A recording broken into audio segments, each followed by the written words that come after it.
bwe yatuula ku sseto omulundi ogwasooka si buli omu nti yakomangawo but obukugu omukwano obwagazi n'obumanyi bwe yakozesa twalina okufuula Aida a regular guest on the show.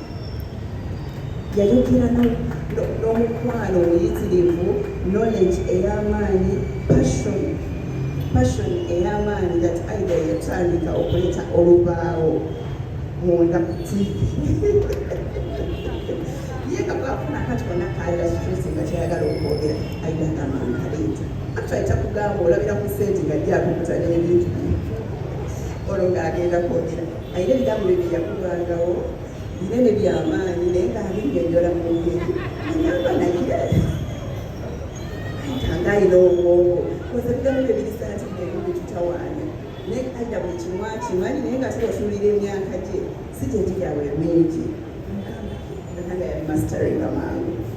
So namaliriza ogenda nange nendeke bwemukyaleko imagine sente wali wakadde bwe tubadde nali mpulira mubi mu lubuto nga mwenja nzikuta mangu nnyo nnyo mpulira mbulootinga nengamba kangende nange bampiseeko mu kyuma era tuba tulyawo tulya ninga ate alina mulwadde tuli mu mboozi zaffe ezekikyali zerimu nagamba naye omanyi tulina gaasi mungi namukagaasi akano kalaba nange nikalanga kiringa ekire negamba lyetokalolobootonaezebwenkola ayina obudagala bwesimanyi gyabujje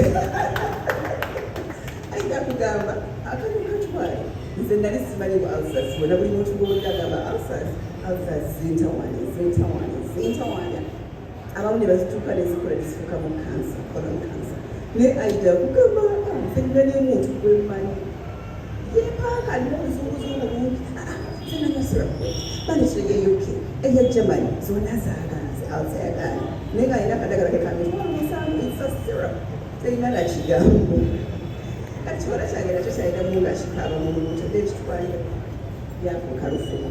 So Aida n'obudagala bwe yabujja abeera n'obujaali era nze nkokubampulira ngamba alsa zintawanya nga gwasirikire nga nkuba essimu nga bansindikira boda ngemutuusaako akacupa era ogenda nagamba ogweweina sigula bantu. So Aida is like that. She's very, very gifted. Aida kubira nakunoonyako takuganya kumwerabya atayagaliza emyezi nga giringa era wasiginawe nagirawo eno okulati kyenatwala nagezaako okuwummula n'okwezula after this nzirawa kola byakyogeddeko after this nzirawa because kati jani season ewedde eya TV sikyenjagala kati okutwala mu maaso. That is enough. Now I need something. I need to create my own legacy out of what everybody else knows. So bandiawo na developing a new passion. I knew I loved kids. Okuva mu buto nzengera baana ku kyalo ku ssomero everywhere.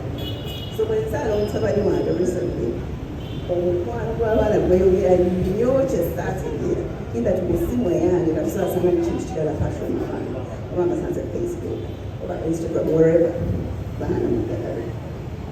So bwe tutambula nera okulaba nga njagala kubeera n'abaana abantu abakumuloza bawummulemu kubeera mama wange si around that time ngamba manyi mama ndoza kandera abaana kulira njagala kubeeramu n'abaana including my son nga simuvaako tambala bana agateeka wansi essimu gaanyakuba nakyala Aida twalidde olyoti kyabaliko nakulooza andoosikyata obwahi nakulooze nga Katonda agamba oliniyo eri mu baana egamba tera maaso I swear Katonda yandaze nti ogenda kulera abaana ogenatandika baby care center.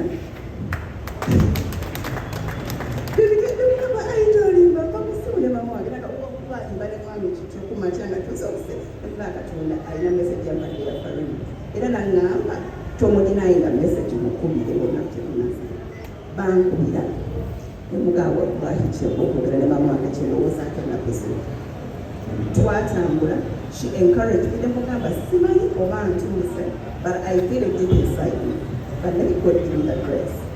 And out of I, whenever you need help, I am here. Teyakoma, she always kept asking, what are you saying? Church, when let you go to study. kiki newe kaba kasente nja kuteekamu ekintansiza so wanjogerera omwezi oguddako nga tegunatandika nja kusoosootoola ekyo